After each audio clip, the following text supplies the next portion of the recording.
Hay momentos en la historia de la humanidad en los que un solo hombre, armado únicamente con su razón y su valentía, se atreve a mirar directamente al sol de la verdad sin pestañear, sin retroceder, sin arrodillarse ante el peso de los siglos.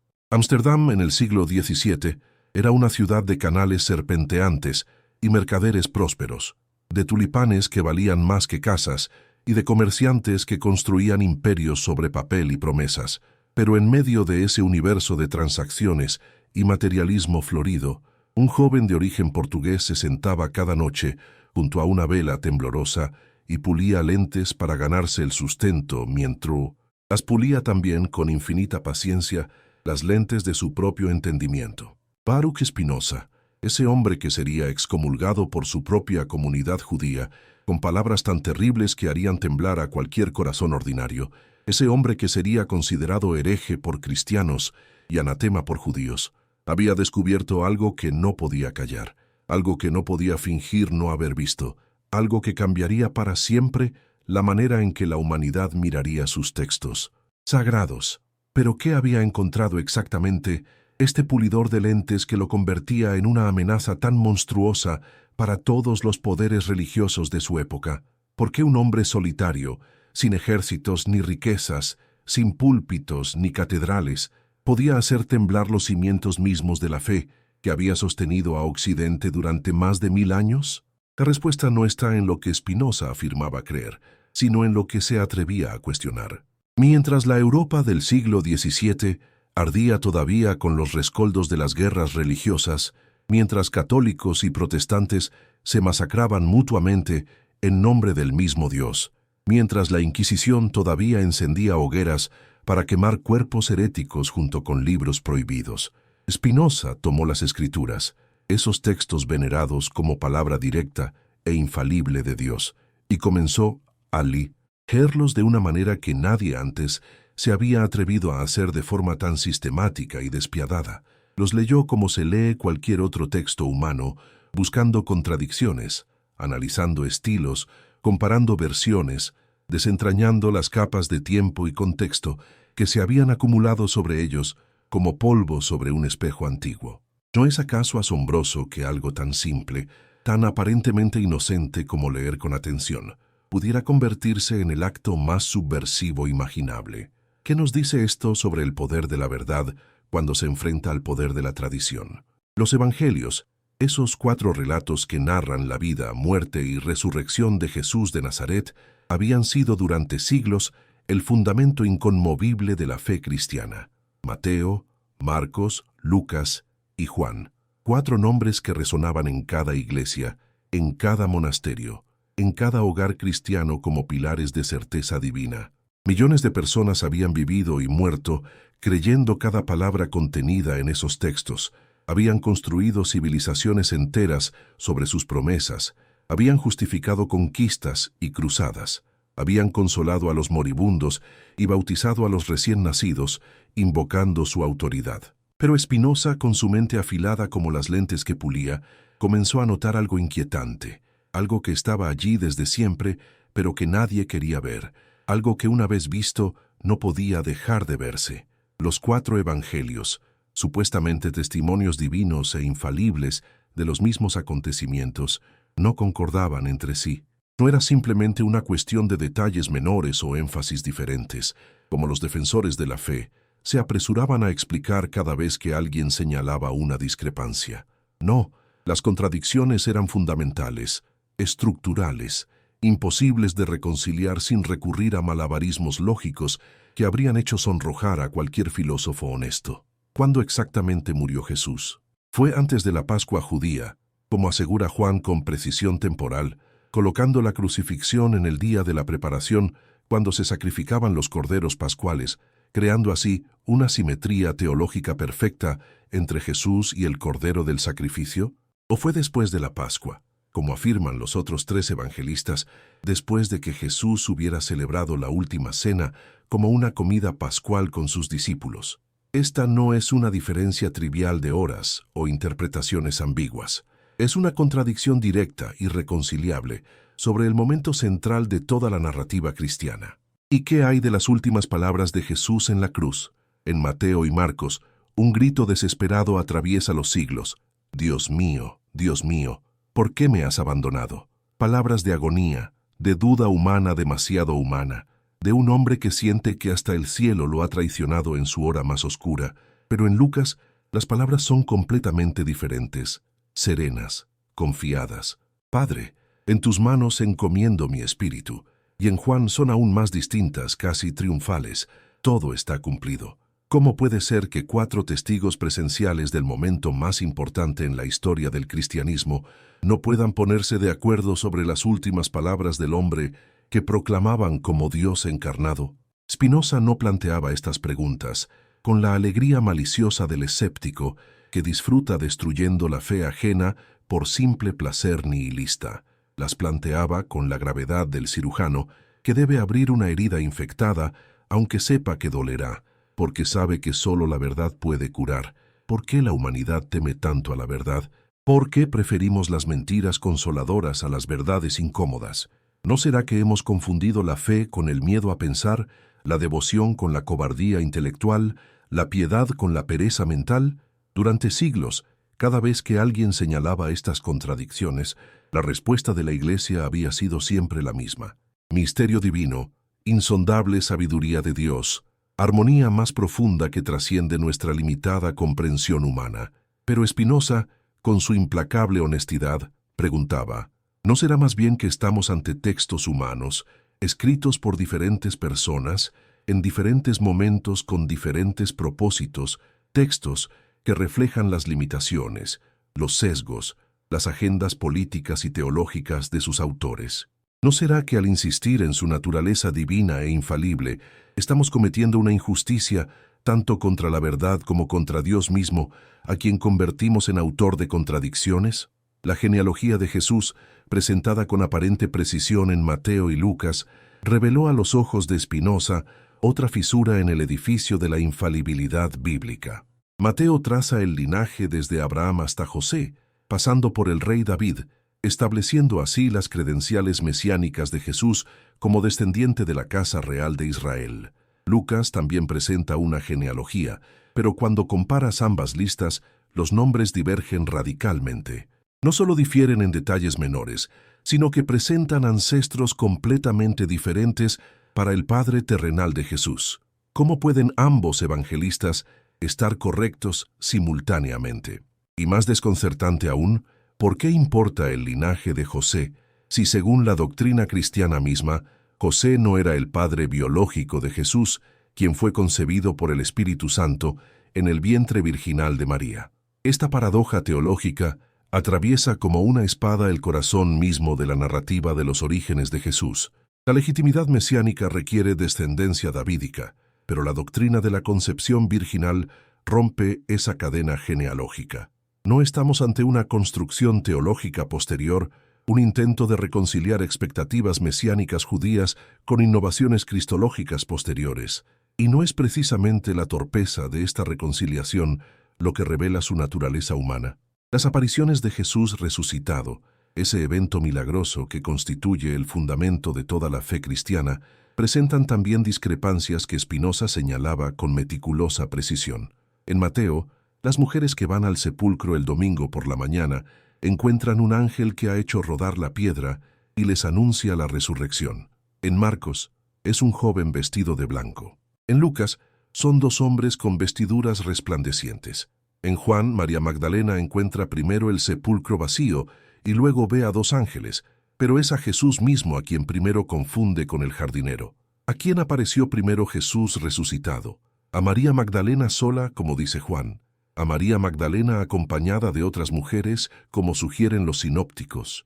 ¿O fue a Pedro, como Pablo afirma en su primera carta a los Corintios, una afirmación que no aparece en ninguno de los evangelios? Cada evangelista cuenta una historia diferente sobre el evento más importante del cristianismo, el momento que supuestamente separa esta religión de cualquier otra, el milagro que convierte a un profeta ejecutado en el Salvador del mundo. Pero Spinoza no se detenía en señalar contradicciones narrativas. Su análisis era mucho más profundo y devastador. Comenzó a examinar el lenguaje mismo de los textos, sus estilos literarios, sus estructuras retóricas, sus patrones de composición. ¿Qué encontró? Que los evangelios no eran testimonios de testigos presenciales escritos en el calor del momento, sino construcciones literarias sofisticadas, escritas décadas después de los eventos que narran, en un idioma que la mayoría de los discípulos originales de Jesús probablemente no hablaban. Jesús y sus seguidores eran judíos de Galilea que hablaban arameo, pero los evangelios están escritos en griego, el idioma de la cultura helenística que dominaba el Mediterráneo oriental. No un griego tosco y torpe de principiantes, sino un griego literario, trabajado, consciente de sus efectos retóricos. ¿No sugiere esto que entre los eventos originales y los textos que poseemos hay un abismo de tiempo, traducción, interpretación y elaboración teológica? Marcos, el más antiguo de los evangelios según el consenso académico que comenzaba a emerger, tiene un estilo urgente, casi apresurado, lleno de la palabra inmediatamente, repetida una y otra vez, como si el autor quisiera transmitir la sensación de eventos, precipitándose hacia un clímax inevitable. Mateo, escribiendo probablemente para una audiencia judía, está obsesionado con demostrar que Jesús cumple las profecías del Antiguo Testamento, a veces de maneras que parecen forzadas o artificiales. Lucas, el más literariamente sofisticado, organiza su material con la sensibilidad de un historiador grecorromano, preocupado por establecer contextos políticos y cronologías precisas, aunque luego comete errores históricos que cualquier contemporáneo de los eventos habría notado. Juan es completamente diferente, filosófico, místico, lleno de largos discursos teológicos que tienen poco en común con las parábolas breves y punzantes que caracterizan a Jesús en los sinópticos. ¿Son estos realmente 4 versiones del mismo testimonio divino? ¿O son 4 intentos diferentes de comunidades cristianas distintas, separadas por tiempo y geografía, de dar sentido a una figura histórica cuya vida y muerte habían dejado a sus seguidores desconcertados y dispersos? Spinoza observó algo más, algo que quizás era aún más inquietante que las contradicciones narrativas. Los evangelios no solo diferían en detalles, sino que parecían construir a Jesús de maneras fundamentalmente distintas, presentando cristologías incompatibles. El Jesús de Marcos es casi dolorosamente humano, lleno de emociones, capaz de enfadarse, de frustrarse, de dudar. El Jesús de Juan, en cambio, es majestuoso, siempre en control, pronunciando discursos metafísicos sobre su naturaleza divina, sobre su unidad con el Padre, sobre su existencia desde antes de la creación del mundo. ¿Cómo reconciliamos al Jesús que en el huerto de Getsemaní suda sangre de angustia, rogando que pase de él el cáliz del sufrimiento, con el Jesús que serenamente declara que nadie le quita la vida, sino que él la entrega voluntariamente? No estamos ante evoluciones teológicas, ante una cristología que se va haciendo cada vez más divina, más metafísica, más alejada del predicador judío apocalíptico que probablemente fue el Jesús histórico. Las implicaciones de este análisis eran explosivas, revolucionarias, capaces de derrumbar todo el edificio de la autoridad religiosa tal como se había construido durante siglos. Si los evangelios no eran relatos divinos dictados por Dios o inspirados directamente por el Espíritu Santo, sino textos humanos escritos por autores con agendas específicas, audiencias particulares en mente, contextos históricos que los moldeaban, entonces la base misma de la doctrina cristiana necesitaba ser reexaminada. ¿Qué significa que un dogma se derrumbe ante la razón? ¿Acaso la verdadera fe no debería ser capaz de resistir el escrutinio de la razón en lugar de huir aterrorizada de ella? ¿No será que una religión que teme las preguntas honestas es una religión construida sobre arena en lugar de sobre roca? La Iglesia, tanto católica como protestante, reaccionó con horror ante estos cuestionamientos. No era simplemente que Spinoza estuviera atacando detalles menores de interpretación bíblica, estaba cuestionando el principio mismo de autoridad sobre el cual se había construido todo el poder eclesiástico. Durante siglos, la Iglesia había mantenido su dominio sobre las conciencias y los cuerpos de millones de personas, precisamente porque se presentaba como custodio e intérprete único de la palabra divina revelada. Los sacerdotes y obispos no derivaban su autoridad de la elección del pueblo ni de su sabiduría personal, sino de su supuesta conexión privilegiada con los textos sagrados, cuya interpretación correcta solo ellos podían garantizar. Si esos textos eran falibles, contradictorios, humanos, entonces todo el edificio de poder espiritual y temporal que la Iglesia había construido quedaba sin fundamento. ¿Por qué debería un ser humano obedecerle a otro ser humano en cuestiones de conciencia simplemente porque ese otro afirma tener acceso especial a textos que cualquiera puede leer y que están llenos de contradicciones evidentes? Spinoza se atrevió a formular la pregunta que nadie más osaba hacer en voz alta. ¿Y si la religión institucionalizada, lejos de ser el camino hacia Dios, hubiera sido históricamente el principal obstáculo entre la humanidad y la verdad divina? ¿Y si los sacerdotes, con sus mitras y sus ceremonias, con sus anatemas y sus excomuniones, con sus dogmas intrincados y sus amenazas de condenación eterna, hubieran sido más los enemigos de la genuina espiritualidad que sus guardianes? La historia parecía confirmar esta sospecha aterradora. Las guerras de religión que habían devastado Europa, las hogueras de la Inquisición, las persecuciones de herejes y judíos, las cruzadas sangrientas, todo esto se había hecho en nombre de esos mismos textos sagrados que supuestamente revelaban un Dios de amor. ¿Cómo era posible que un mensaje divino de paz y redención hubiera producido tanta violencia, tanto odio, tanto sufrimiento? ¿No será que el problema no estaba en Dios, sino en aquellos que afirmaban hablar en su nombre?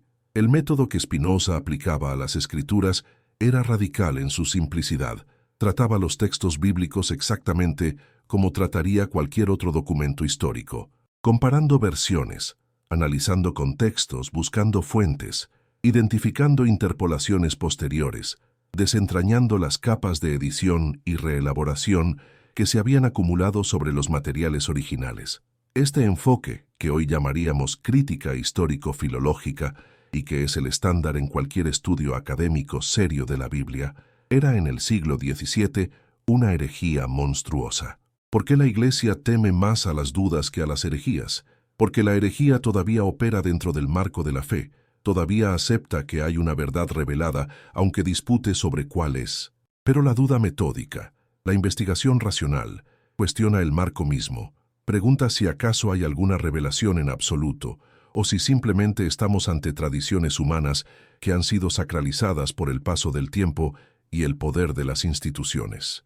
Spinoza notó algo más en su análisis de los evangelios, algo que conectaba directamente con su filosofía más amplia sobre Dios y la naturaleza.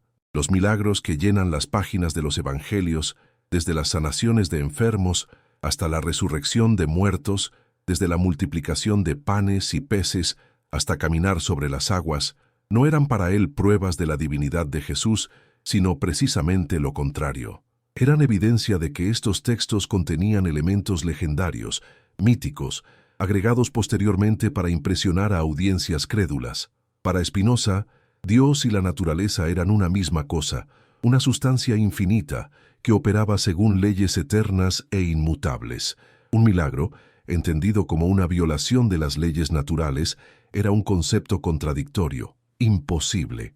O bien las llamadas leyes naturales no eran realmente leyes, sino solo regularidades estadísticas que admitían excepciones, en cuyo caso no había nada milagroso en esas excepciones. O bien las leyes naturales eran verdaderamente leyes en el sentido estricto, expresiones de la naturaleza misma de Dios, en cuyo caso un milagro sería literalmente imposible porque requeriría que Dios contradijera su propia naturaleza. Esta argumentación era devastadora para la apologética cristiana tradicional, que dependía crucialmente de los milagros como prueba de la misión divina de Jesús. Si los milagros no podían ocurrir, entonces las narrativas evangélicas que los contenían no podían ser históricamente confiables. Debían ser entendidos simbólicamente, alegóricamente, como expresiones míticas de verdades espirituales más profundas, pero no como reportes factuales de eventos que realmente ocurrieron. Pero entonces, ¿qué quedaba del cristianismo histórico, del Jesús histórico, una vez que se removían los elementos milagrosos? Quedaba, según Spinoza, un maestro ético, un profeta que había enseñado principios morales universales sobre el amor al prójimo y la justicia, pero nada que justificara adorarlo como Dios encarnado o construir una religión institucional con sacerdotes, sacramentos y dogmas obligatorios. La comunidad judía de Ámsterdam había excomulgado a Spinoza en 1656 con un cherem, una maldición ritual tan severa que prohibía a cualquier judío hablarle, hacer negocios con él, leerlo o siquiera acercarse a menos de 4 codos de distancia. Las palabras del cherem son escalofriantes en su intensidad. Con el juicio de los ángeles y de los santos, excomulgamos, expulsamos, execramos y maldecimos a Baruch Spinoza, con todas las maldiciones escritas en la ley. Maldito sea de día y maldito sea de noche, maldito sea cuando se acuesta y maldito sea cuando se levanta, maldito sea cuando sale y maldito sea cuando regresa. ¿Por qué tal ferocidad contra un joven de 24 años cuyo único crimen era pensar? Porque los líderes de la comunidad judía, ellos mismos refugiados de la Inquisición española y portuguesa, entendían perfectamente el peligro que representaba Spinoza. Si sus ideas se propagaban, si otros judíos comenzaban a cuestionar la autoridad divina de la Torá con el mismo método que Spinoza aplicaba a todos los textos sagrados, toda la estructura comunitaria que los mantenía unidos en el exilio se desmoronaría. Pero el análisis spinociano de los evangelios no había terminado. Había encontrado algo más, algo que tocaba el corazón mismo de la identidad cristiana, algo que cuestionaba no ya los detalles de las narrativas evangélicas, sino su credibilidad fundamental como testimonios históricos. Spinoza había comenzado a sospechar que los autores de los evangelios no eran quienes la tradición afirmaba que eran. Mateo no había sido escrito por el apóstol y publicano Mateo, ni Juan por el discípulo amado que había recostado su cabeza en el pecho de Jesús durante la última cena. Los evangelios eran anónimos, y los nombres que ahora llevaban les habían sido atribuidos posteriormente, décadas o incluso siglos después de haber sido escritos, por comunidades que necesitaban autoridad apostólica para sus textos fundacionales.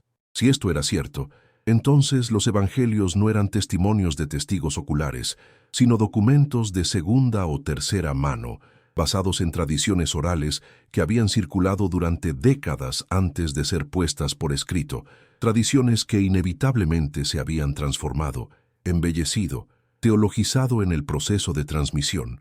La prueba que Spinoza había encontrado, la prueba que contradecía los evangelios y cambiaba todo lo que creíamos saber, no era un manuscrito perdido descubierto en alguna cueva remota, ni una revelación mística recibida en éxtasis visionario. Era algo mucho más simple y por eso mismo mucho más devastador. Era la razón misma aplicada honestamente a los textos que durante siglos nadie se había atrevido a leer con verdadera atención crítica. La prueba estaba en las contradicciones irreconciliables, en los anacronismos históricos, en las evoluciones teológicas evidentes de un evangelio a otro, en el carácter claramente tardío de ciertas doctrinas que se presentaban como dichas por Jesús mismo, en la imposibilidad de armonizar las diferentes narrativas sin recurrir a malabarismos interpretativos que violentaban el sentido obvio de los textos. La prueba era que los evangelios, leídos honestamente, se contradecían a sí mismos y entre sí de maneras que ninguna inspiración divina podría explicar. Pero ¿por qué esto era tan amenazante? ¿Por qué la Iglesia reaccionaba con tal violencia ante estos cuestionamientos? Porque reconocer que los evangelios eran textos humanos, falibles, contradictorios, significaba reconocer que toda la estructura doctrinal construida sobre ellos era también cuestionable. La Trinidad, la Encarnación, la expiación vicaria, el pecado original, la salvación solo por la fe, todos estos dogmas que habían dividido cristianos entre sí, que habían justificado persecuciones y guerras, que habían moldeado civilizaciones enteras, todos estos dogmas se basaban en interpretaciones específicas de textos que ahora resultaban ser documentos históricos complejos, contradictorios, escritos con agendas teológicas particulares por autores humanos que no habían sido testigos de los eventos que narraban. ¿Qué quedaba entonces de la certeza religiosa? ¿Qué quedaba de la autoridad de la Iglesia para imponer doctrinas específicas como verdades absolutas? Spinoza sabía que estaba jugando con fuego. Había visto lo que les ocurría a quienes desafiaban la ortodoxia religiosa. Apenas 3 años antes de su nacimiento, en 1600, Giordano Bruno había sido quemado vivo en Roma por herejías que incluían cuestionar aspectos de la doctrina cristiana. Galileo había sido obligado a retractarse bajo amenaza de tortura. Los textos de filósofos heterodoxos eran sistemáticamente prohibidos, quemados, sus autores perseguidos. Pero Spinoza no podía callar. No por valentía heroica en el sentido dramático, sino porque para él callar la verdad una vez vista habría sido traicionar su propia naturaleza, negar la esencia misma de lo que significaba ser un ser racional. ¿No será que la verdadera fe comienza cuando las certezas se quiebran? ¿No será que una religión que necesita protegerse mediante amenazas, excomuniones y hogueras es una religión que sabe en su interior que no puede defenderse con argumentos? Y ahí, en ese pequeño cuarto de Ámsterdam donde pulía lentes durante el día y manuscritos filosóficos durante la noche, Spinoza había abierto una grieta que eventualmente se convertiría en un abismo. No lo sabía entonces, pero estaba poniendo en marcha un proceso que transformaría completamente la relación entre fe y razón, entre religión y filosofía, entre autoridad eclesiástica y conciencia individual. Los siglos posteriores verían el desarrollo completo de la crítica bíblica histórica, la aplicación sistemática de métodos científicos al estudio de los textos sagrados, el reconocimiento de que la Biblia es una biblioteca de textos humanos compuestos durante más de 1000 años por docenas de autores diferentes, con propósitos diferentes, en contextos diferentes.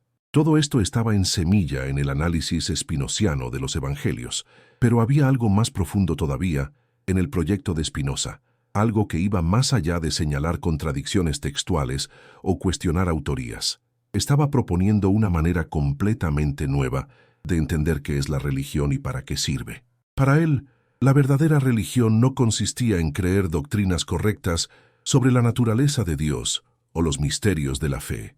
La verdadera religión consistía en vivir éticamente, en amar al prójimo, en buscar la justicia, en cultivar la libertad del espíritu a través del conocimiento y la razón.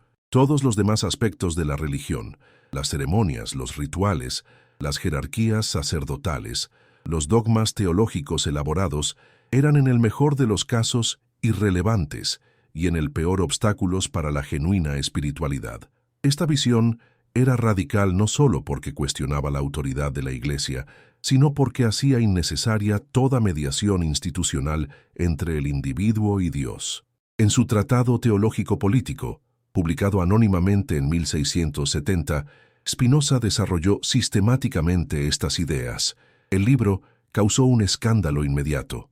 Fue prohibido, denunciado desde los púlpitos, condenado por católicos, calvinistas, luteranos, judíos, por todos los que tenían algo que perder si las masas comenzaban a pensar por sí mismas sobre cuestiones religiosas. Pero el libro circuló clandestinamente, fue leído ávidamente por intelectuales de toda Europa, plantó semillas que germinarían en la Ilustración del siglo siguiente. La pregunta que Spinoza planteaba era simple pero devastadora. ¿Por qué debería alguien aceptar como verdad algo simplemente porque está escrito en un libro antiguo o porque lo dice alguien que afirma tener autoridad especial? ¿No es cada ser humano capaz de usar su propia razón para discernir la verdad? ¿No es precisamente el uso de la razón lo que nos hace humanos, lo que nos eleva por encima de los animales que actúan solo por instinto? Los defensores de la ortodoxia respondían que sin la guía de la revelación divina y la autoridad de la Iglesia, la humanidad caería en el caos moral, cada persona haciendo lo que le parecía correcto según sus propios ojos, sin ningún estándar objetivo de verdad o bondad. Pero Spinoza replicaba: ¿acaso la historia de la religión institucionalizada no es precisamente una historia de caos moral, de guerras santas, de persecuciones de herejes, de justificación de esclavitud y opresión en nombre de Dios? ¿Qué nos garantiza que quienes afirman hablar en nombre de Dios realmente lo hacen? ¿No será que la moral basada en la razón, en el reconocimiento de nuestra humanidad común y nuestra interdependencia, es más sólida y confiable que una moral basada en textos antiguos interpretados por autoridades que afirman poderes especiales? Segunda parte. El conflicto entre fe y razón no era nuevo en el siglo XVII. pero Spinoza lo planteaba de una manera que hacía imposible ignorarlo o resolverlo con las fórmulas tradicionales de reconciliación. Durante la Edad Media, filósofos como Tomás de Aquino habían intentado mostrar que fe y razón eran compatibles, que la razón podía demostrar muchas de las verdades de la fe, que donde la razón alcanzaba sus límites, la revelación divina tomaba el relevo. Era una solución elegante, diplomática, que permitía a los filósofos ejercitar sus capacidades racionales sin entrar en conflicto directo con la autoridad eclesiástica. Pero Spinoza rechazaba completamente este acuerdo. Para él, la razón no tenía límites predefinidos, más allá de los cuales debiera rendirse ante la fe. La razón era infinita en su alcance potencial, limitada solo por nuestra finitud humana, no por algún dominio reservado de misterios inaccesibles. Y si la razón entraba en conflicto con lo que algún texto sagrado afirmaba o alguna autoridad religiosa enseñaba, entonces era la razón la que debía prevalecer, porque la razón era nuestra única herramienta confiable para discernir la verdad. Pero ¿acaso esto no convertía a Spinoza en un ateo, en un enemigo de Dios mismo? La respuesta es compleja y matizada. Spinoza no era ateo en el sentido de negar la existencia de Dios. De hecho, comenzaba su obra maestra, la Ética, con una demostración geométrica de la existencia y naturaleza de Dios.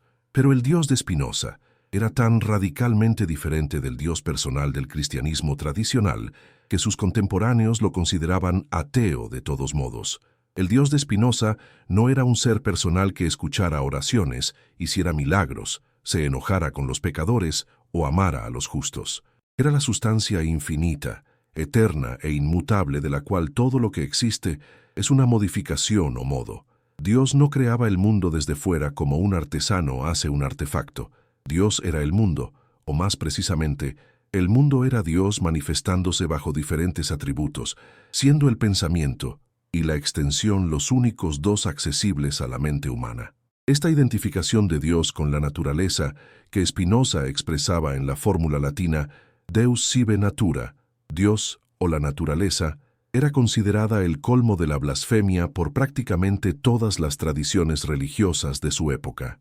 No estaba Spinoza reduciendo a Dios a mera materia, negando su trascendencia, su libertad, su personalidad, todo lo que hacía de Dios un ser digno de adoración. No estaba destruyendo cualquier base para la moral, para la esperanza en la vida eterna, para el consuelo de los afligidos que buscan refugio en un Padre Celestial que los ama.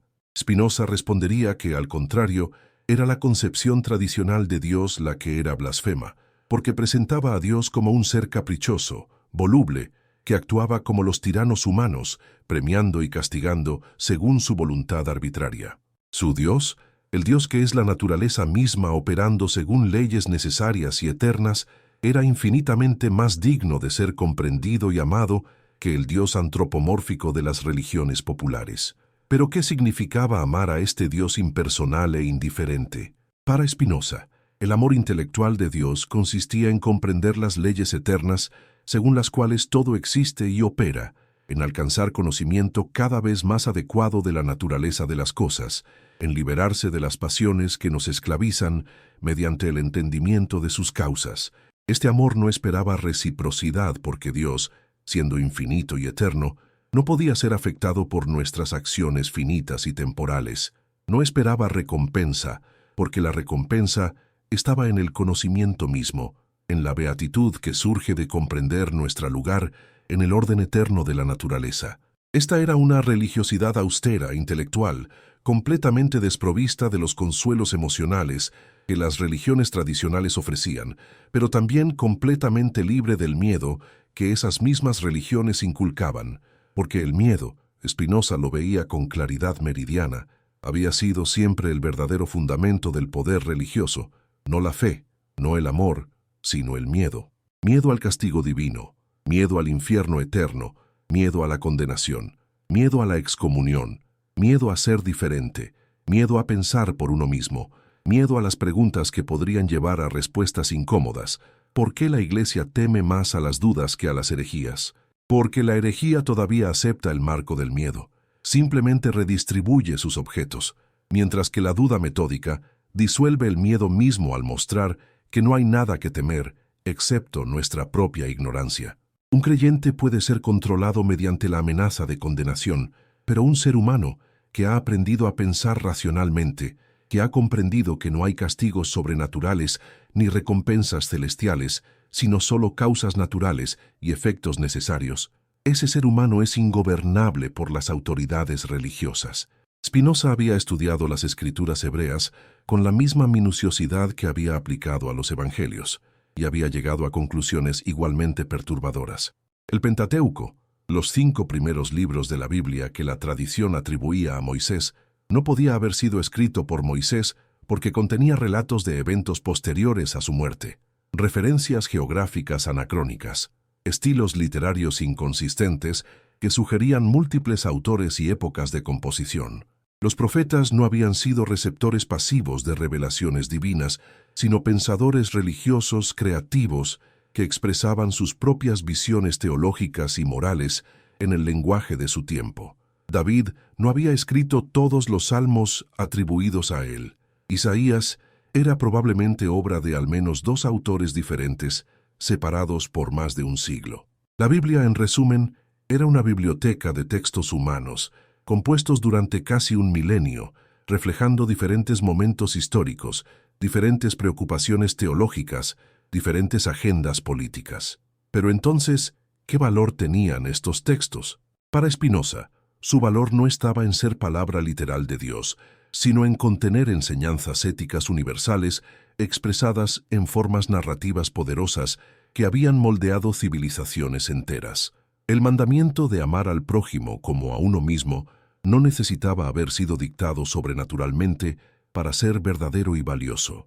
La prohibición de matar, robar, dar falso testimonio, no dependía para su validez de haber sido grabada por dedo divino en tablas de piedra.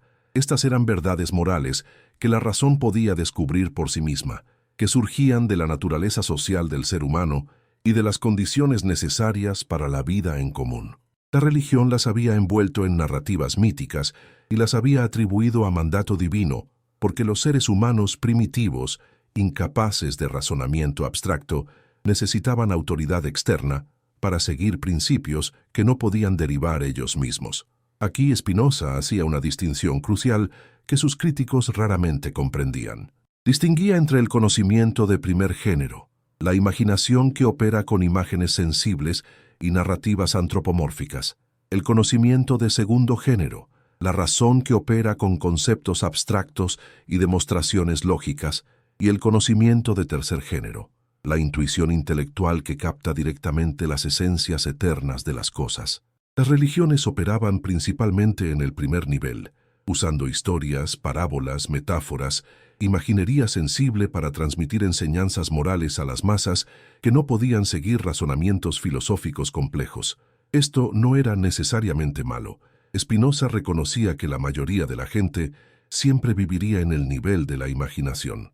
El problema surgía cuando las autoridades religiosas pretendían que las narrativas imaginativas eran literalmente verdaderas, que debían ser creídas como hechos históricos en lugar de ser entendidas como vehículos metafóricos de verdades morales. Los milagros, por ejemplo, cumplían una función importante en el primer nivel de conocimiento. Impresionaban a las masas, las llenaban de asombro, las hacían receptivas a las enseñanzas morales que los acompañaban. Pero pretender que los milagros realmente habían ocurrido, que las leyes naturales realmente habían sido suspendidas, era confundir los niveles de conocimiento, era tratar como verdad literal lo que solo tenía valor simbólico. Un ser humano maduro intelectualmente debía ser capaz de extraer la enseñanza moral de la narrativa milagrosa sin necesitar creer en la realidad del milagro mismo. Pero ¿cuántos cristianos estaban dispuestos a aceptar que la resurrección de Jesús era una metáfora poderosa de renovación espiritual en lugar de un evento histórico literal? ¿Cuántos judíos aceptarían que el éxodo de Egipto era un mito fundacional del pueblo hebreo en lugar de historia factual? La respuesta era obvia: muy pocos, porque toda su identidad religiosa estaba construida sobre la historicidad de esos eventos. Spinoza se daba cuenta de que estaba pidiendo algo casi imposible. Estaba pidiendo que la gente distinguiera entre verdad histórica y verdad moral, que valoraran sus tradiciones religiosas por las enseñanzas éticas que contenían, en lugar de por las afirmaciones factuales sobre eventos sobrenaturales. Estaba pidiendo, en esencia, que trascendieran la religión de la imaginación y entraran en la religión de la razón. Pero ¿era esto realista?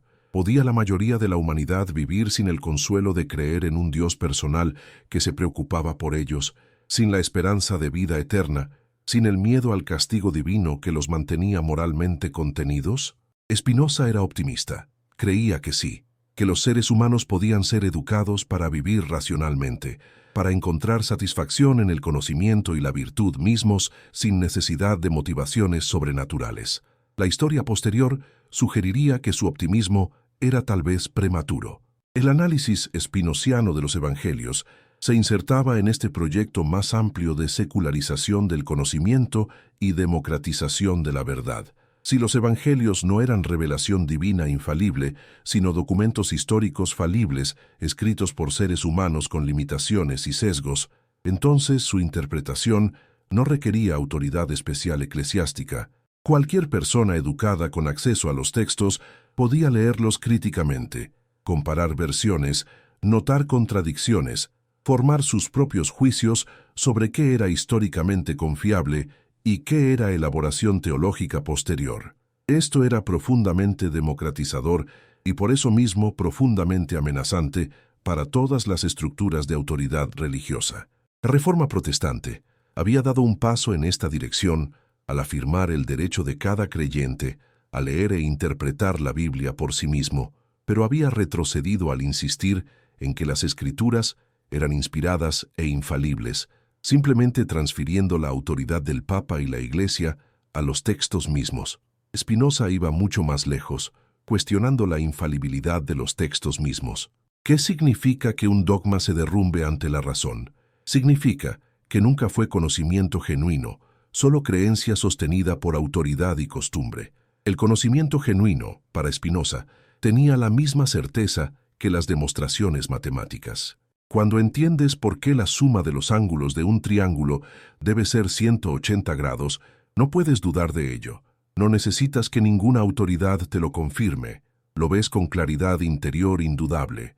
Así, debería ser también con las verdades morales y metafísicas. Cuando comprendes que actuar justamente es necesario para tu propio bien, tanto como para el bien de los demás, cuando entiendes que todas las cosas finitas son modificaciones de una misma sustancia infinita, estas verdades tienen la misma certeza que las matemáticas. No necesitan ser respaldadas por autoridad eclesiástica ni por textos sagrados. Se sostienen por su propia evidencia racional. Pero los dogmas religiosos no eran así. La doctrina de la Trinidad, por ejemplo, afirmaba que Dios es simultáneamente una sustancia y tres personas, que Jesús es simultáneamente plenamente divino y plenamente humano, que el Espíritu Santo procede del Padre y del Hijo, o solo del Padre según si eras católico u ortodoxo oriental. Estas formulaciones habían sido establecidas en concilios ecuménicos después de siglos de debates acalorados, y se mantenían no por su claridad racional, sino por autoridad eclesiástica respaldada por amenazas de excomunión, o algo peor para quienes las cuestionaran. Pero ¿qué pasaba cuando se aplicaba la razón honesta a estas doctrinas? Se revelaban como intentos de reconciliar creencias incompatibles, como compromisos políticos entre facciones teológicas enfrentadas, como construcciones intelectuales que generaban más problemas de los que resolvían. Spinoza observaba que Jesús mismo, tal como aparece en los evangelios más antiguos, nunca había afirmado ser Dios en el sentido que la doctrina posterior de la Trinidad requeriría. Hablaba de Dios como su Padre, oraba a Dios, decía que no conocía el día del juicio final que solo el Padre conocía, gritaba en la cruz preguntando por qué Dios lo había abandonado. Todo esto sugería una clara distinción entre Jesús y Dios, una subordinación del primero al segundo. Fue solo gradualmente, en el Evangelio de Juan, escrito décadas después, que Jesús comenzó a pronunciar discursos sobre su identidad divina, sobre su preexistencia eterna, sobre su unidad con el Padre. Y fue solo en los siglos posteriores, en medio de controversias teológicas bizantinas, que se elaboraron las formulaciones trinitarias precisas que se convertirían en doctrina oficial. ¿No era esto evidencia de desarrollo teológico humano, en lugar de revelación divina inmutable? La cristología, la doctrina sobre la persona de Cristo, había evolucionado desde ver a Jesús como un profeta escatológico judío que predicaba la inminente llegada del reino de Dios, pasando por entenderlo como el Mesías davídico que restauraría a Israel, hasta finalmente proclamarlo como Dios encarnado, segunda persona de la Trinidad, coeterno y consustancial con el Padre. Cada etapa de esta evolución respondía a necesidades específicas de comunidades cristianas que se expandían fuera del judaísmo hacia el mundo grecorromano, que necesitaban presentar su fe en términos comprensibles para audiencias helenísticas acostumbradas a dioses que tomaban forma humana, que competían con otros cultos mistéricos que prometían salvación mediante identificación con divinidades que morían y resucitaban. La doctrina cristológica no había caído del cielo completamente formada, había sido construida laboriosamente durante siglos de debates, a menudo más motivados por consideraciones políticas que por búsqueda desinteresada de la verdad. Spinoza no negaba que Jesús hubiera sido una figura históricamente importante, incluso excepcional. Reconocía que las enseñanzas éticas atribuidas a Jesús contenían elementos valiosos, aunque observaba que no eran particularmente originales. Muchas de ellas tenían paralelos en el judaísmo farisaico de la época o en la filosofía estoica que circulaba ampliamente en el mundo mediterráneo. Lo que Spinoza negaba era que Jesús fuera o hubiera afirmado ser Dios, que sus enseñanzas requirieran autoridad divina sobrenatural para ser válidas, que la salvación dependiera de creer doctrinas específicas sobre su naturaleza metafísica. Para Spinoza, la verdadera enseñanza de Jesús, si es que podía ser recuperada bajo las capas de elaboración teológica posterior, probablemente había sido mucho más simple: vivir justamente, amar al prójimo, buscar el reino de Dios entendido como el reino de la justicia y la paz, no como algún reino sobrenatural futuro. Pero entonces, ¿qué hacer con la Iglesia? Con sus sacramentos, sus jerarquías, sus pretensiones de ser institución divina necesaria para la salvación. Para Spinoza, todo esto era superstición organizada, instrumentos de control social disfrazados de piedad religiosa. Los sacramentos no tenían poder mágico alguno de conferir gracia sobrenatural. El bautismo no borraba ningún pecado original, porque no había tal cosa como pecado original, solo la condición natural de los seres humanos como seres finitos con pasiones que debían ser gobernadas por la razón. La Eucaristía no transformaba literalmente pan y vino en cuerpo y sangre de Cristo, porque tal transformación era metafísicamente imposible, además de moralmente repugnante. ¿Qué clase de Dios exigiría canibalismo ritual de sus adoradores? Estos ritos tenían valor simbólico, podían fortalecer el sentido de comunidad entre los creyentes, pero pretender que tenían eficacia sobrenatural era caer en superstición primitiva. La confesión sacramental era particularmente problemática desde la perspectiva spinoziana. ¿Por qué un ser humano debería confesar sus faltas a otro ser humano que afirmaba poder perdonarlas en nombre de Dios? ¿Qué derecho tenía el sacerdote para interponer su mediación entre el individuo y Dios? Esta práctica había surgido claramente como mecanismo de control social, permitiendo al clero conocer los secretos más íntimos de los fieles y usar ese conocimiento para mantener disciplina y obediencia. No tenía ninguna base en las supuestas enseñanzas de Jesús ni en ninguna necesidad racional. Era pura invención eclesiástica, diseñada para mantener el poder del clero sobre las conciencias de los laicos. ¿No será que la verdadera fe comienza cuando las certezas se quiebran? ¿No será que un ser humano libre debe responder solo ante su propia conciencia y ante los demás seres humanos a quienes sus acciones afectan, no ante sacerdotes que afirman representar autoridad sobrenatural? El análisis spinoziano revelaba algo profundamente perturbador sobre la naturaleza del poder religioso. La religión institucionalizada no operaba principalmente mediante la persuasión racional, ni siquiera mediante el atractivo emocional. Operaba mediante el miedo y la ignorancia cuidadosamente cultivados. Mantener a la gente en la ignorancia de las contradicciones en los textos sagrados, enseñarles que dudar era pecaminoso, amenazarlos con castigo eterno si cuestionaban las doctrinas oficiales, excomulgar a quienes lo hacían de todos modos, Este era el modus operandi de todas las religiones institucionales. ¿Y por qué? No porque la verdad necesitara ser protegida de la duda. La verdad genuina, bienvenida el escrutinio crítico, porque sabe que puede resistirlo. Las doctrinas religiosas necesitaban protección mediante intimidación, porque no podían defenderse racionalmente, porque se derrumbaban tan pronto como se les aplicaba pensamiento crítico honesto. Spinoza había desenmascarado algo que las autoridades religiosas siempre habían sabido, pero nunca habían admitido públicamente. La religión institucionalizada no se trataba realmente de Dios, de verdad, de salvación del alma. Se trataba de poder, de control social, de mantener jerarquías establecidas, de justificar el orden existente de dominación y sumisión. Por eso los predicadores siempre enfatizaban la obediencia como virtud suprema. Por eso la duda era caracterizada como pecado.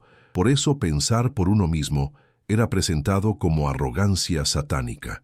Una población que pensaba por sí misma, que cuestionaba autoridades, que exigía razones en lugar de aceptar dogmas, era una población ingobernable.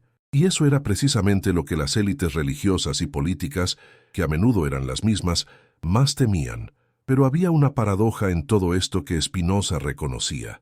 Aunque él desmantelaba intelectualmente las pretensiones de autoridad de la religión institucionalizada, aunque demostraba que los textos sagrados eran documentos humanos falibles, aunque cuestionaba todos los dogmas que no podían ser defendidos racionalmente, no esperaba ni deseaba que las masas abandonaran la religión. ¿Por qué? Porque reconocía que la mayoría de la gente no podía vivir por la razón sola. Necesitaba las narrativas, los rituales, el sentido de comunidad que la religión proporcionaba. Su crítica estaba dirigida a los filósofos, a aquellos capaces de seguir razonamientos abstractos complejos, a las mentes que podían soportar vivir sin certezas absolutas y sin consuelos sobrenaturales. Para las masas, la religión imaginativa debía continuar, siempre que no pretendiera imponer dogmas como verdades científicas o perseguir a quienes pensaban diferente. Esta distinción entre una élite filosófica que vivía por la razón y las masas que vivían por la imaginación religiosa era aristocrática, elitista, políticamente problemática, pero ¿era incorrecta? La historia posterior del intento ilustrado de propagar la razón entre las masas ha mostrado cuán difícil es ese proyecto. Incluso hoy, en una era de educación universal y acceso sin precedentes a información, la mayoría de la gente sigue operando más por emoción e imaginación que por razón cuidadosa.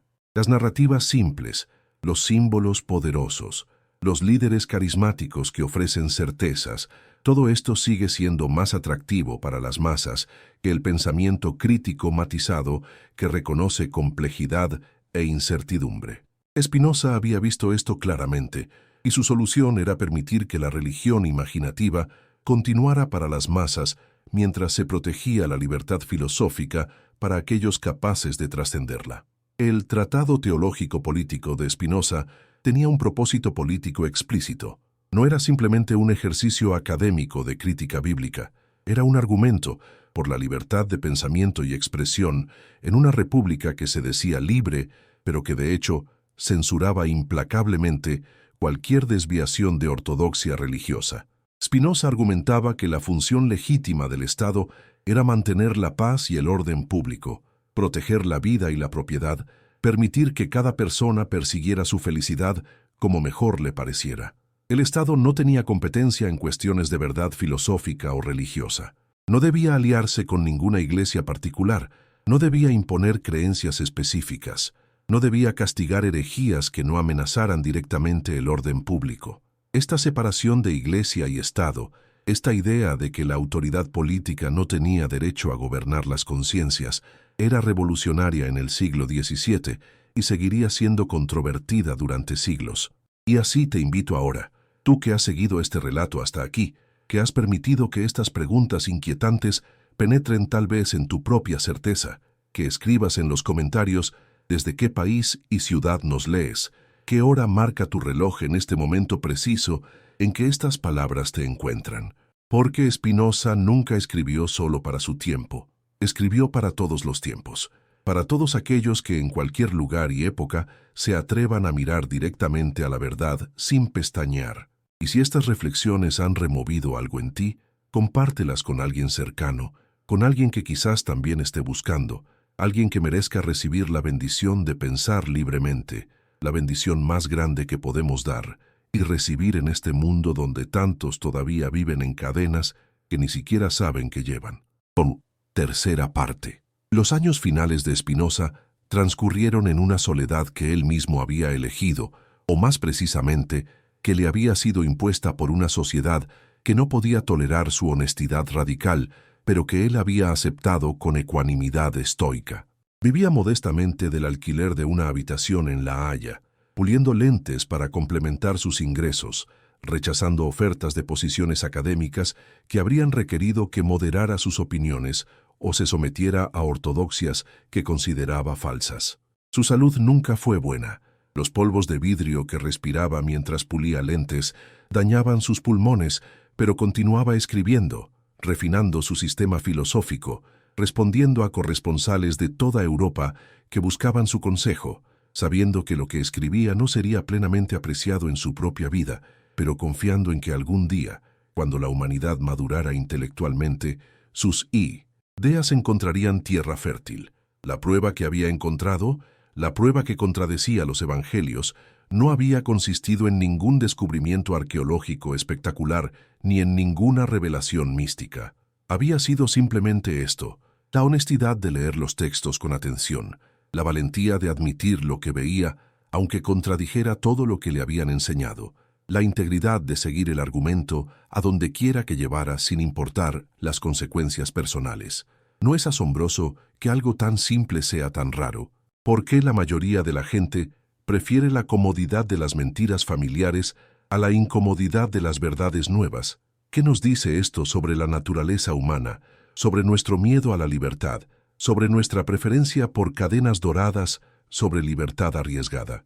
Los filósofos que vinieron después de Spinoza lo reconocerían como fundador de la crítica bíblica moderna, como pionero del estudio histórico de las religiones, como arquitecto de la concepción secular del Estado moderno. Pero durante su vida y durante más de un siglo después, fue mayormente execrado, sus libros prohibidos, su nombre pronunciado solo en susurros o como ejemplo de a dónde lleva el camino de la impiedad. ¿Por qué las verdades más importantes siempre son las más rechazadas inicialmente? ¿Por qué los profetas son honrados solo después de muertos, cuando sus palabras ya no pueden incomodar realmente a nadie? ¿No será que la historia de la filosofía y la religión es en gran medida la historia de la valentía de unos pocos enfrentando la cobardía de muchos? Spinoza murió en 1677 a la edad de 44 años, sus pulmones finalmente vencidos por la tuberculosis y el polvo de vidrio, solo acompañado por su casero y el médico que atendía sus últimas horas. No hubo ceremonias religiosas, no se permitió que ninguna comunidad religiosa reclamara su cuerpo. Fue enterrado en el cementerio de la Nueva Iglesia, en La Haya, sin ninguna inscripción que marcara su tumba. Era como si la sociedad quisiera borrarlo, hacer que desapareciera, negar que había existido. Pero no pudieron borrar sus palabras, no pudieron matar las ideas que había plantado, no pudieron detener el proceso que había iniciado de aplicación de razón crítica a los textos y doctrinas sagrados. Las contradicciones que había señalado en los evangelios no desaparecieron porque fueran ignoradas o negadas. Siguieron ahí, esperando ser notadas por cada nueva generación de lectores honestos. Gradualmente, muy gradualmente a lo largo de los siglos XVIII y XIX, estudiosos comenzaron las contradicciones que había señalado en los evangelios no desaparecieron porque fueran ignoradas o negadas. Siguieron ahí, esperando ser notadas por cada nueva generación de lectores honestos. Gradualmente, muy gradualmente a lo largo de los siglos XVIII y XIX, estudiosos comenzaron a aplicar los métodos que Spinoza había pionerizado de manera sistemática. La crítica histórica de la Biblia se convirtió en una disciplina académica respetable. Universidades protestantes alemanas lideraron el camino, y lo que había sido herejía impensable en el siglo XVII se convirtió en conocimiento estándar en los seminarios teológicos del XX. Hoy cualquier estudiante de teología aprende que los evangelios fueron escritos décadas después de la muerte de Jesús, que sus autores son anónimos, que contienen contradicciones irreconciliables, que reflejan diferentes comunidades cristianas con diferentes cristologías. Pero este conocimiento académico raramente llega a los fieles en los bancos de las iglesias, que siguen creyendo que están escuchando la palabra literal e infalible de Dios cuando se leen los evangelios durante el culto. ¿Por qué esta brecha entre lo que los académicos saben y lo que se enseña a las congregaciones? ¿Por qué los teólogos profesionales, que han estudiado los métodos histórico-críticos y conocen perfectamente las conclusiones a las que llevan, siguen proclamando desde los púlpitos doctrinas que saben que no pueden sostenerse ante el escrutinio académico riguroso? La respuesta es compleja, pero en última instancia se reduce al mismo factor que Spinoza había identificado: el miedo a perder el control, el miedo a que, si las masas supieran lo que los expertos saben, la religión institucional colapsaría. Tal vez tengan razón. Tal vez la fe de la mayoría de los creyentes es tan frágil que no sobreviviría al conocimiento de que los evangelios son documentos humanos contradictorios en lugar de revelación divina perfecta. Pero ¿no es precisamente esta fragilidad lo que debería cuestionarse? ¿No será que una fe que necesita ignorancia para sobrevivir no vale la pena ser preservada? Spinoza había propuesto algo radical: que la verdadera religión, la religión que realmente honra a Dios, en lugar de simplemente usar el nombre de Dios para propósitos humanos, no consiste en creer doctrinas correctas, sino en vivir correctamente. No importa si crees que Jesús es consustancial con el Padre, o si consideras la Trinidad una invención teológica posterior.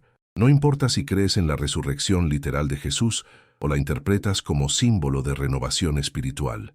Lo que importa es si amas a tu prójimo, si actúas justamente, si buscas la verdad con honestidad, si cultivas tu mente y moderas tus pasiones. Esta era una visión de la religión completamente despojada de elementos sobrenaturales, completamente enfocada en ética y conocimiento, completamente incompatible con la religión institucional tal como existía y como en gran medida sigue existiendo. ¿Pero acaso esto no equivalía a abolir la religión completamente, a reemplazarla con filosofía ética? Spinoza habría respondido que no, que estaba recuperando la verdadera esencia de la religión de debajo de las capas de superstición y manipulación con que había sido enterrada. Las enseñanzas morales centrales de todas las grandes religiones, cuando se las despoja de sus elementos míticos y metafísicos, convergen en principios éticos universales que la razón puede validar independientemente de cualquier revelación sobrenatural. Amar al prójimo, no hacer a otros lo que no quieres que te hagan, buscar la justicia, cultivar la compasión. Estas máximas no pertenecen exclusivamente a ninguna religión particular, son descubrimientos de la razón práctica universal. La función histórica de las religiones había sido preservar y transmitir estas verdades morales en formas accesibles a personas que no podían derivarlas filosóficamente por sí mismas. Pero ahora que la humanidad estaba madurando intelectualmente, ahora que la educación universal hacía posible que más personas razonaran por sí mismas, el ropaje mítico ya no era necesario y de hecho se había vuelto obstáculo.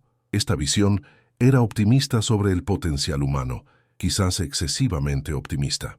Spinoza creía que los seres humanos actuaban destructivamente porque estaban dominados por pasiones que no comprendían y que mediante el conocimiento adecuado de las causas de nuestras emociones podríamos liberarnos de su dominio. Un ser humano que realmente entendiera que su verdadero bien coincide con el bien común, que comprendiera que la felicidad genuina surge de la actividad de la razón y no de la gratificación de deseos pasajeros, ese ser humano actuaría necesariamente de manera ética. El mal era en última instancia ignorancia, vicio era pasión no moderada por comprensión. Esta era una visión socrática. Nadie hace el mal voluntariamente, solo por ignorancia de qué es realmente bueno. Pero ¿es esto verdad? ¿No hay acaso personas que saben perfectamente qué es lo correcto, pero eligen hacer lo incorrecto de todos modos? ¿No subestimaba Spinoza la capacidad humana para la maldad consciente, deliberada? La respuesta espinociana sería que quien realmente comprende, quien tiene conocimiento adecuado en el sentido filosófico profundo y no meramente intelectual superficial, no puede actuar contra ese conocimiento. Cuando decimos que alguien sabe que algo está mal pero lo hace de todos modos, lo que realmente queremos decir es que tiene conocimiento verbal abstracto, pero no comprensión verdadera que afecte sus emociones y motivaciones. La comprensión genuina, el tercer género de conocimiento que Spinoza llamaba ciencia intuitiva, transforma a quien la posee, hace imposible actuar contra ella. Esta era una doctrina mística en el corazón de su filosofía racionalista, la idea de que hay un tipo de conocimiento tan profundo que equivale a amor, que nos une con Dios entendido como la totalidad infinita de lo que existe, que produce una beatitud que ninguna pasión puede perturbar. Pero ¿cuántos seres humanos alcanzan este nivel de conocimiento? Spinoza era honesto, muy pocos. La mayoría vive dominada por pasiones, reaccionando a estímulos inmediatos, buscando placeres fugaces, evitando dolores temporales, sin ninguna comprensión real de qué causas operan en ellos y qué efectos reales producirán sus acciones. Para estas personas, la religión tradicional con sus narrativas de recompensa y castigo, con su imaginería vivida de cielo e infierno, con sus autoridades que dicen qué hacer, probablemente es necesaria para mantener algún orden moral básico. Solo la minoría filosófica puede vivir por la razón sola, puede encontrar motivación suficiente en el conocimiento mismo, puede soportar un universo sin propósito sobrenatural ni justicia cósmica. Esta era una visión elitista, aristocrática, profundamente no democrática, en su reconocimiento de que no todos los seres humanos son igualmente capaces de vivir filosóficamente. Pero entonces, ¿qué hacemos con esta división entre una élite filosófica y las masas religiosas?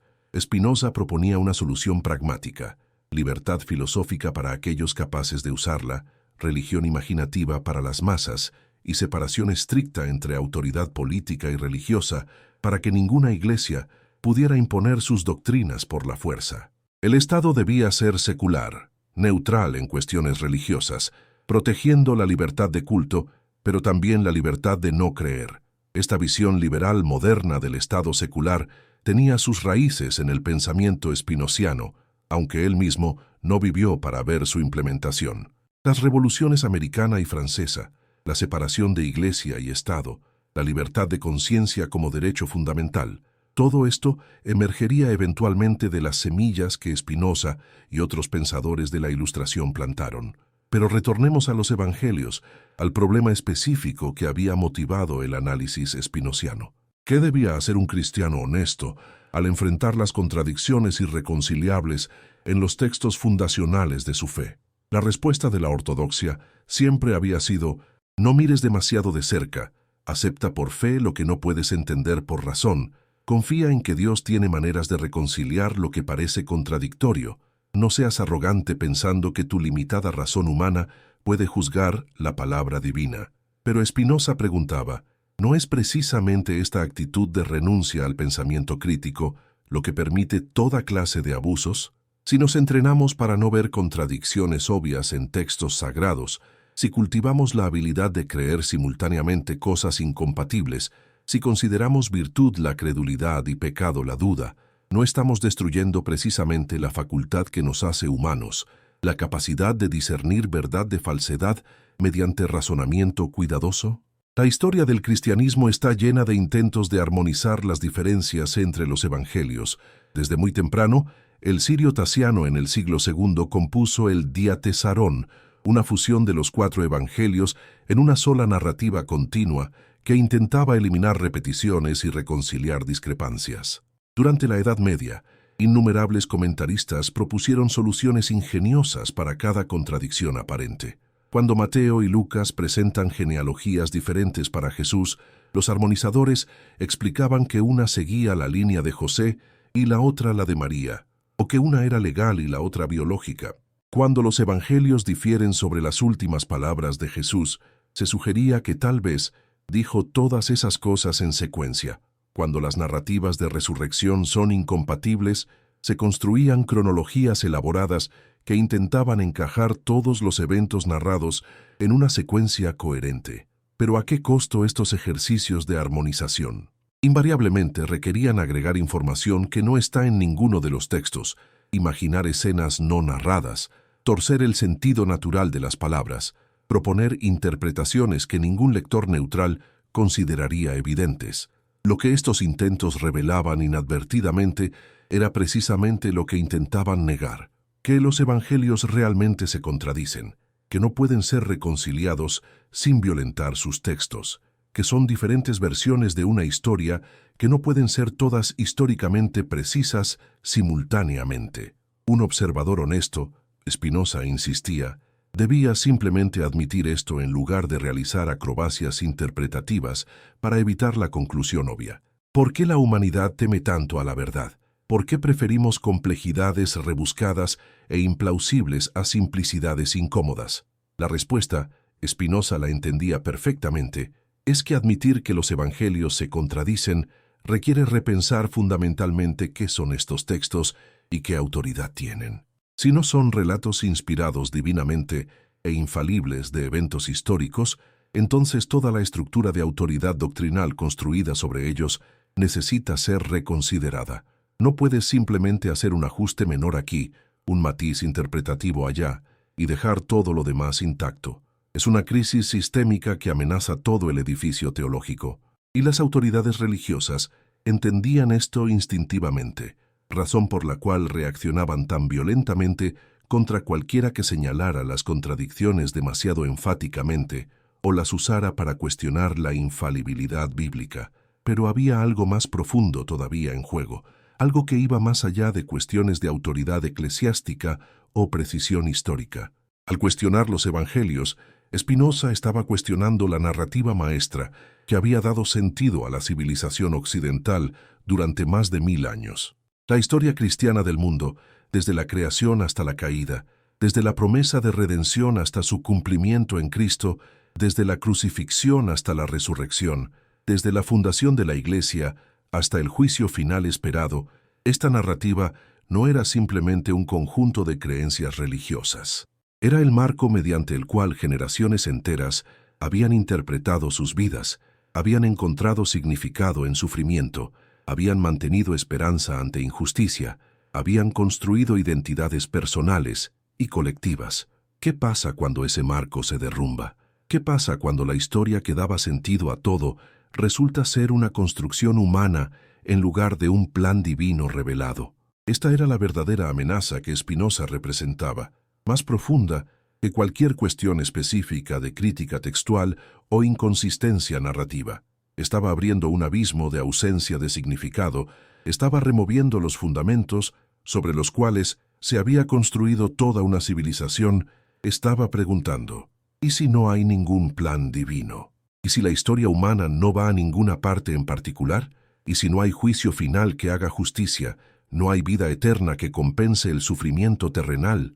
¿No hay Dios personal que se preocupe por nosotros individualmente? ¿Podría la humanidad soportar vivir en un universo así? ¿Podría encontrar significado y propósito sin proyectarlos desde algún más allá sobrenatural? Spinoza respondía que sí, que de hecho solo entonces podríamos realmente vivir, solo cuando dejáramos de posponer la vida verdadera para algún cielo hipotético futuro, solo cuando aceptáramos que esta vida, aquí y ahora, es todo lo que tenemos y debemos hacerla valer. No necesitamos amenazas de infierno para actuar moralmente. El comportamiento ético emerge naturalmente de comprender nuestro verdadero interés bien entendido y nuestra interdependencia con otros. No necesitamos promesas de cielo para encontrar satisfacción.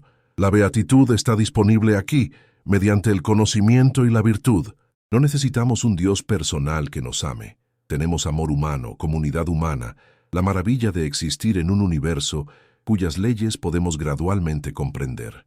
Esta era una religiosidad inmanente, terrenal, profundamente afirmativa de la vida tal como es, no como imaginamos que debería ser, según algún ideal sobrenatural. ¿Pero es esto suficiente para la mayoría de la gente? La evidencia histórica sugiere que no. Incluso en sociedades modernas altamente secularizadas, la mayoría busca narrativas de significado que vayan más allá de lo puramente inmanente. Si no es religión tradicional, son ideologías políticas mesiánicas, movimientos New Age, espiritualidades alternativas, cualquier cosa que prometa que hay algo más allá del mundo material visible. que la vida tiene significado cósmico, que no estamos solos en un universo indiferente. El proyecto ilustrado de crear una sociedad basada completamente en razón, sin recurso a mitos consoladores, ha fracasado repetidamente. ¿Significa esto que Spinoza estaba equivocado? ¿O significa simplemente que la humanidad todavía no ha madurado suficientemente para vivir sin los consuelos de la ilusión? Las preguntas que Spinoza planteaba sobre los evangelios eran en última instancia preguntas sobre nosotros mismos, sobre nuestra capacidad para enfrentar verdades incómodas, sobre nuestro compromiso con la honestidad intelectual, incluso cuando nos cuesta ilusiones preciadas.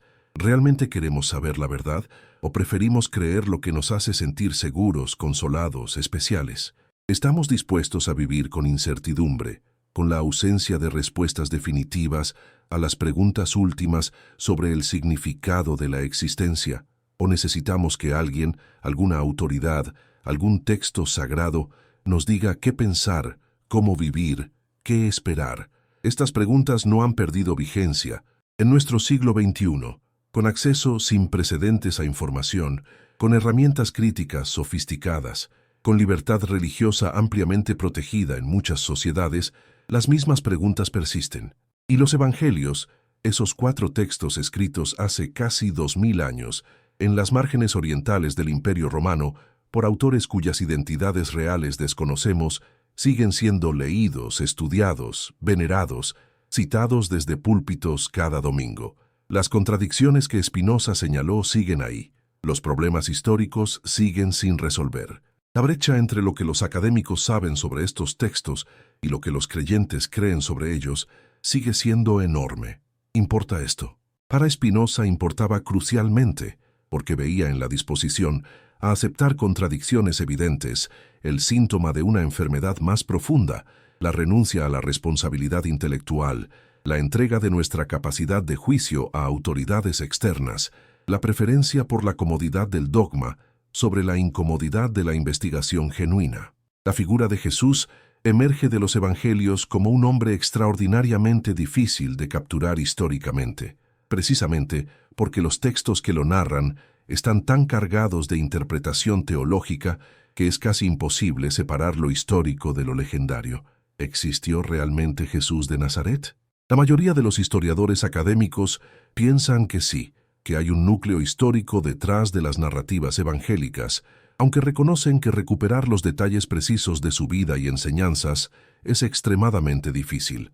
Spinoza no negaba la existencia histórica de Jesús, pero insistía en que el Jesús histórico era probablemente muy diferente del Cristo de la fe, que había sido un maestro judío apocalíptico que esperaba la inminente intervención divina para establecer el reino de Dios en la tierra, no el Dios encarnado de la doctrina cristiana posterior.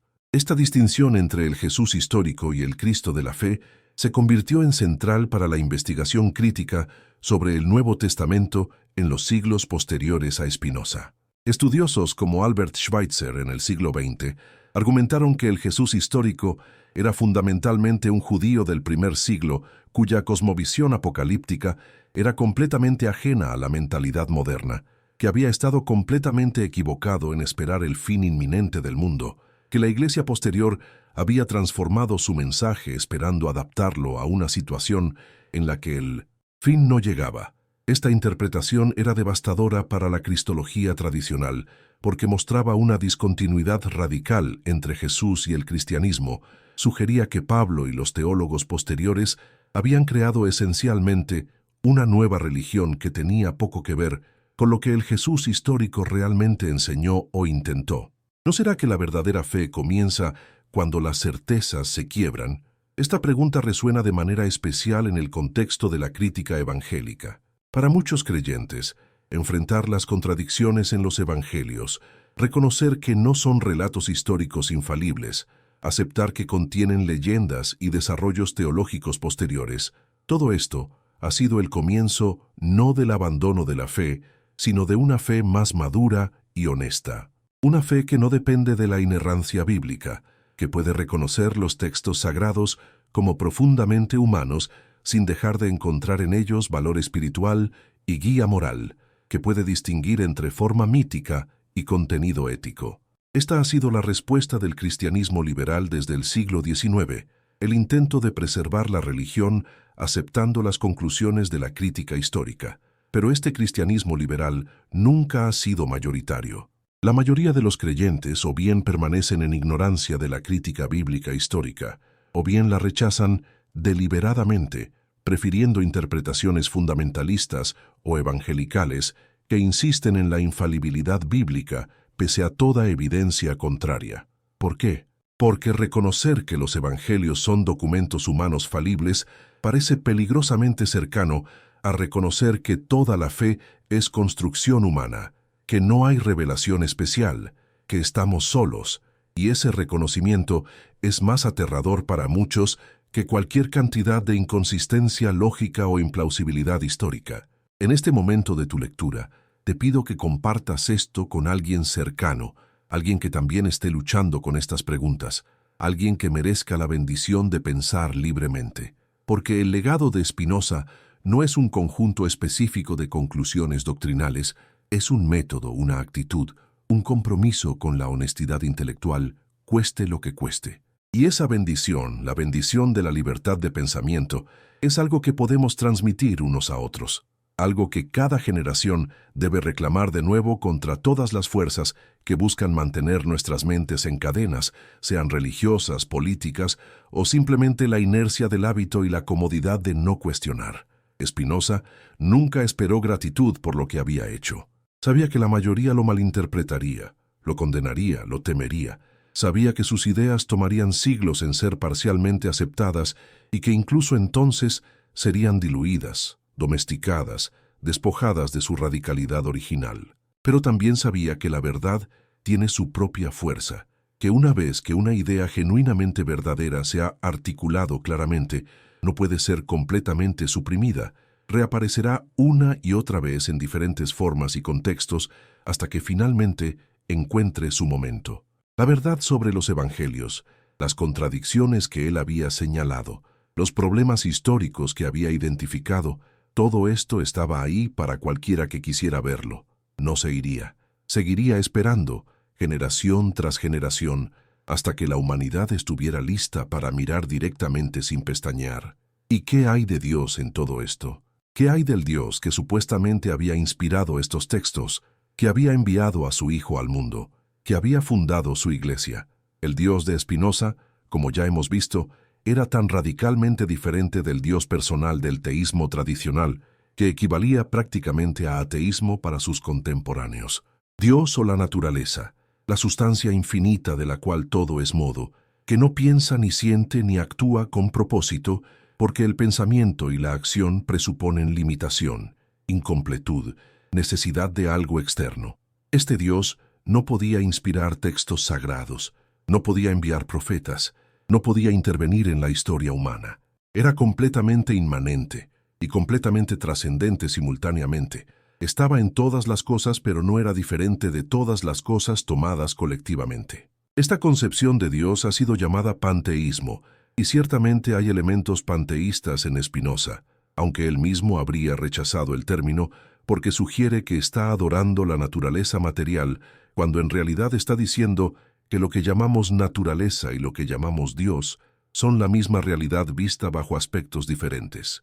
No estaba reduciendo Dios a naturaleza, sino elevando la naturaleza a divinidad, o más precisamente, estaba disolviendo la distinción misma entre natural y sobrenatural, mostrando que todo lo que existe es parte de una única sustancia divina que se despliega según leyes necesarias y eternas.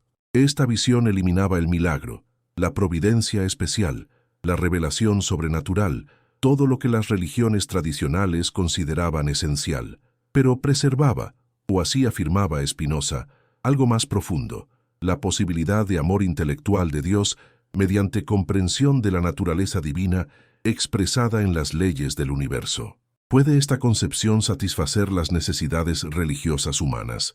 ¿Puede proporcionar consuelo en el sufrimiento, esperanza ante la muerte, sentido de propósito cósmico, conexión con algo mayor que nosotros mismos?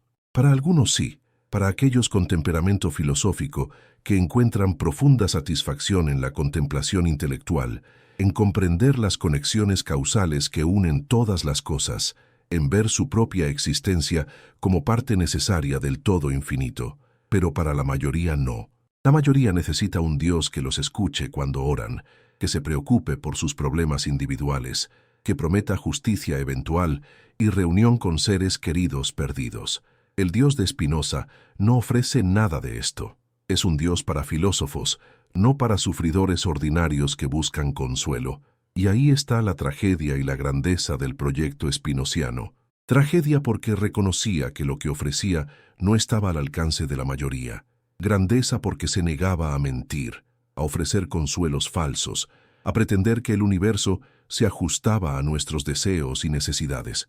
Prefería la verdad desnuda, por dura que fuera, a la ilusión consoladora.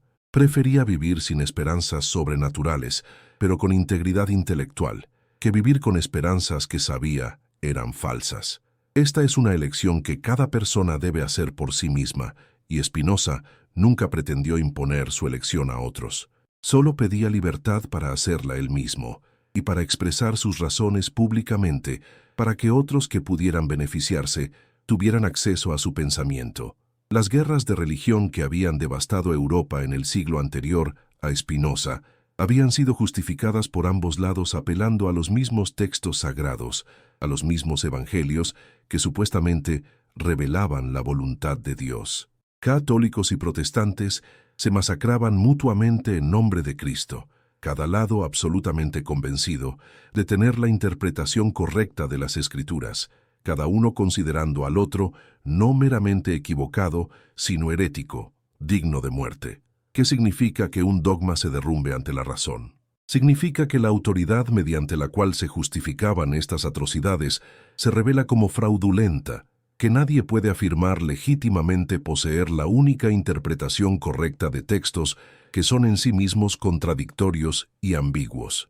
Spinoza vivió las consecuencias de estas guerras religiosas, vio las cicatrices que habían dejado en la sociedad europea, entendió visceralmente el peligro de permitir que autoridades religiosas tuvieran poder político. Su propuesta de separación entre Iglesia y Estado, de tolerancia religiosa, de libertad de pensamiento y expresión, todas estas ideas que ahora consideramos fundamentos de sociedades liberales democráticas, eran en su tiempo radicalmente subversivas. Emergían directamente de su análisis de los textos sagrados y su conclusión de que ningún texto, ninguna tradición, ninguna autoridad religiosa podía reclamar legítimamente posesión exclusiva de verdad divina que justificara imponer sus doctrinas por la fuerza. Esta es quizás la contribución política más duradera de la crítica spinociana de los evangelios. No solo conclusiones específicas sobre fechas de composición o identidades autorales, sino la demolición de toda base para la autoridad religiosa coercitiva. Si los textos sagrados son documentos humanos falibles, entonces los clérigos que afirman interpretarlos autoritativamente son simplemente seres humanos con opiniones, no portavoces de voluntad divina. Y si son meramente humanos con opiniones, entonces no tienen más derecho a imponer sus puntos de vista sobre otros que cualquier otro ciudadano.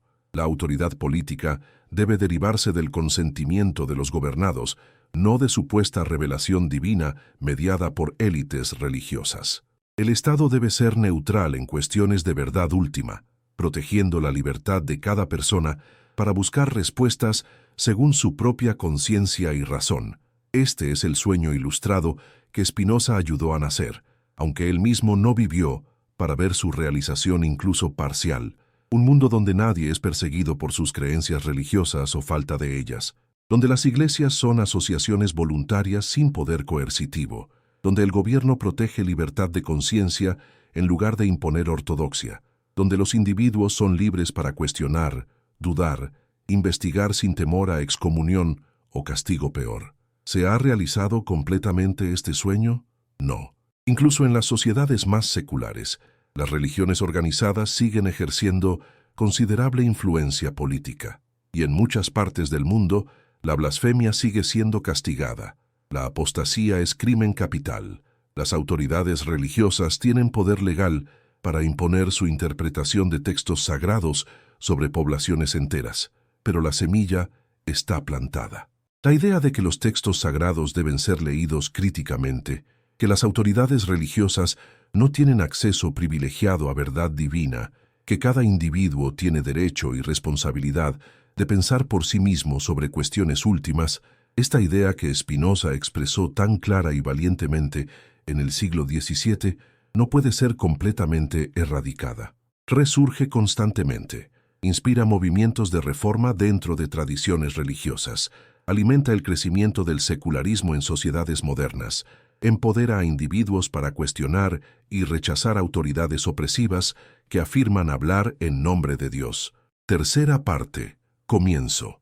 La verdad, Spinoza había aprendido mediante experiencia amarga, no puede ser enterrada para siempre, pero tampoco triunfa fácilmente o rápidamente. Emerge lentamente, dolorosamente, contra resistencia feroz de todos aquellos que tienen interés en mantener las ilusiones prevalentes. Y cuando finalmente emerge, a menudo lo hace en formas que sus primeros proponentes no habrían reconocido o aprobado completamente.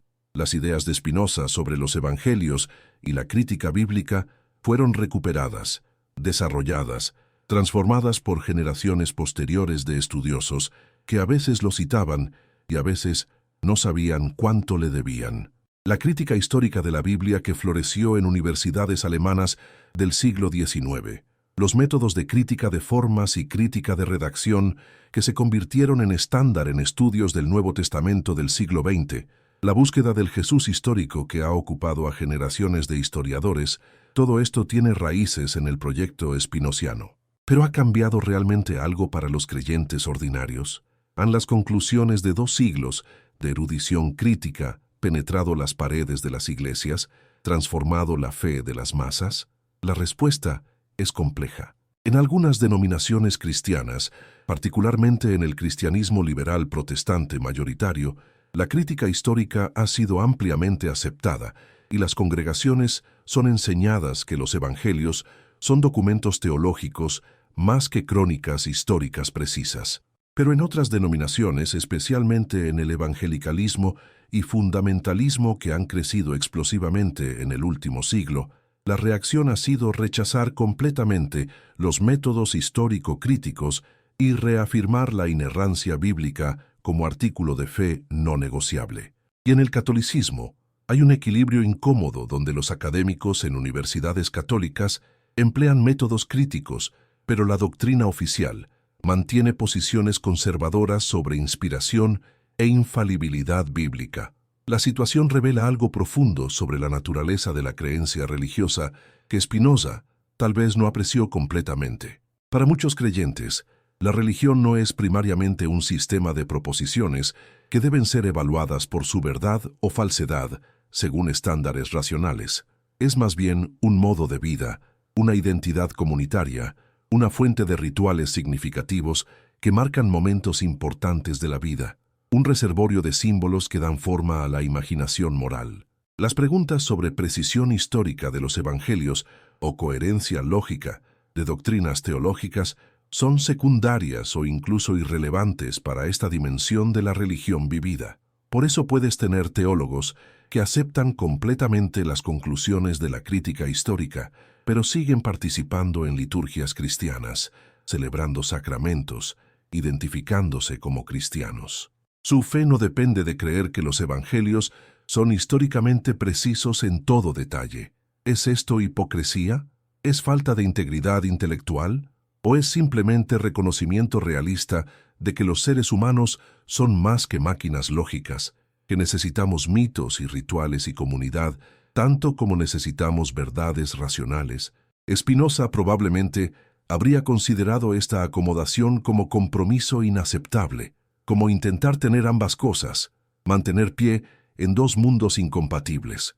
Para él, o bien aceptas lo que la razón demuestra completamente y dejas ir todo lo que contradice, o bien permaneces en las cadenas de la superstición.